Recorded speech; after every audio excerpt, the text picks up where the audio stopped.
عايزين نستخدم النهاردة تطبيق بيتواردن لحفظ كلمات السر. تطبيق بيتواردن بيتسمى مدير لكلمات السر أو باسورد مانجر، بس هو مش بيستخدم في حفظ الباسوردات أو كلمات السر فقط. احنا كمان ممكن نستخدمه ان احنا نحفظ ملفات مهمة أو معلومات شخصية أو حتى حسابات خاصة. التطبيق فيه إمكانيات كتير أو فيتشرز كتير جدا ان احنا النهاردة عايزين نستخدمها مع بعض. الأول هنعمل لوجن، وبكده هنقدر نعمل اكونت جديد على بيتواردن. في الاول ان احنا هنعمل create account بحيث ان احنا نعمل حساب جديد على بيتواردن، وهندخل الايميل الشخصي بتاعنا. هنختار ايميل،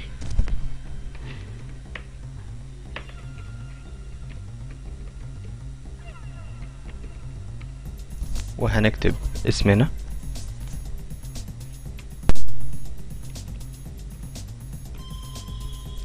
وبعد كده هنختار باسورد. اهم حاجة في كلمة سر اللي احنا هنختارها انها تكون قوية جدا، وفي نفس الوقت نكون قادرين ان احنا نسترجعها في اي وقت، لان كلمة السر دي هي اللي هتكون بتحتوي على كل الحسابات بتاعتنا وكل كلمات السر بتاعت الحسابات بتاعتنا.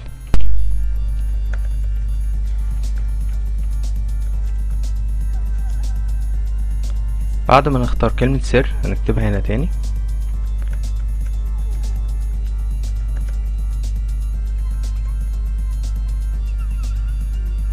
لو قررنا ان احنا نكتب كلمة السر دي على ورقة بحيث ان احنا نقدر نفتكرها في اي وقت، لازم الورقة دي تكون في مكان سري، ما ينفعش اي حد تاني يوصل لها غيرنا.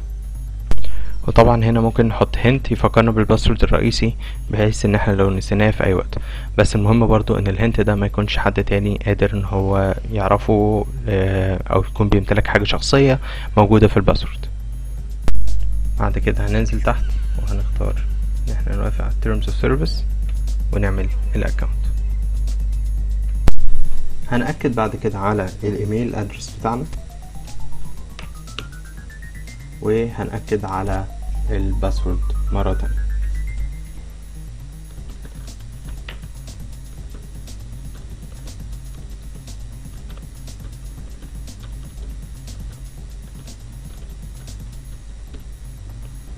وهندخل.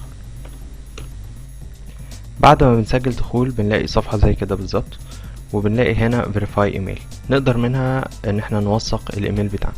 دي خطوة مهمة قبل ما نعمل اي حاجة، ان احنا نوثق الايميل الخاص بينا. ومن هنا هنختار my vault عشان نقدر نختار الحاجات اللي عندنا على الاكونت. my vault هو بيكون موجود فيه كل الباسوردز بتاعتنا. ممكن نعمل اكتر من vault لحاجات مختلفة، يعني ممكن نعمل vault للباسوردز بتاعت الشغل وvault تاني للباسوردز الشخصية. هنا هنضيف new item. من هنا هنقدر نختار نوع الحساب اللي احنا عايزين نضيفه، زي login account.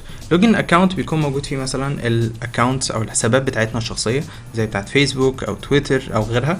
هنا هنضيف الاسم، ممكن نضيف اليوزر نيم، ممكن نضيف الايميل، ممكن نضيف الفولدر لو احنا عايزين نعمل اكتر من فولدر شخصي وفولدر الشغل مثلا. وهنا هنضيف الباسورد. وكمان هنا ممكن نضيف الموقع او URI بتاع الموقع بتاعنا، زي مثلا google.com او youtube.com او اي حاجة زي كده. اما هنا بقى ممكن نضيف الكارد بيبقى عبارة عن مثلا كارت للبنك او كارت للشغل او اي كارت زي كده. ممكن نضيفه برضه عن طريق ان احنا نضيف كارد.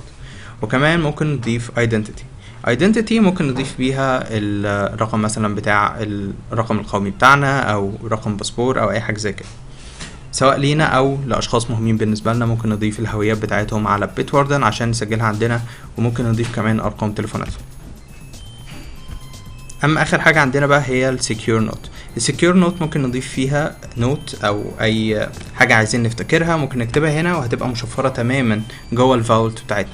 فبالتالي لو احنا عايزين نسيب اي نوت او اي ملف او اي حاجة شخصية مهمة جدا بالنسبة لنا ان احنا تبقى متشفرة، بدل ما نسيبها في تكست ممكن يكون مفتوح للناس او ممكن يتحط على اي جهاز والناس تشوفه، يحطه في بيتواردن على نوت متشفرة تماما. وبكده نبقى احنا قلنا معظم الفيتشرز بتاعت بيتواردن الرئيسية، وخليكم معانا في ان انتوا تشوفوا اي فيتشرز تانية ممكن نضيفها بعد كده.